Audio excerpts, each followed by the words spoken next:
I have a very particular perspective here, which is that the politicization of this issue is both damaging and self-defeating, but it's also ahistorical because, as I mentioned, the Russians back in the Cold War targeted Republican campaigns. They went after Richard Nixon and Ronald Reagan. It just so happens that today they're trying to help a Republican, but the objective of Russia is to sabotage our democracy, to choose our leaders for us, and to undermine the democratic process as a viable form of governance. And that should offend all Americans, Mitch McConnell and Paul Ryan, as well as Nancy Pelosi and Chuck Schumer, regardless of the party loyalties of those Americans, because what this is really about is trying to corrupt and transform our democratic system. And in terms of understanding the context in 16, again, I do think the perception of the American public, I think, is that Russia's operation was just the emails and social media. But it's that third component, the exposure of our voting systems, that in my opinion, really is essential to understanding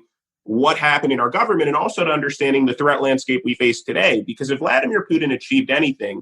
high on that list is his interplay of two types of electoral interference, to be running that influence campaign with social media propaganda and with the stolen emails, while also showing our government that he had the capability to manipulate our actual election systems. And that threat, that second threat, froze our government, captivated our government to the point where on election day itself, as I reveal in the book, the White House and the Department of Homeland Security were running secret crisis teams bracing for a Russian cyber attack against our election systems. That attack never manifested itself, but again, all the while, millions of Americans were being manipulated by Russian propaganda.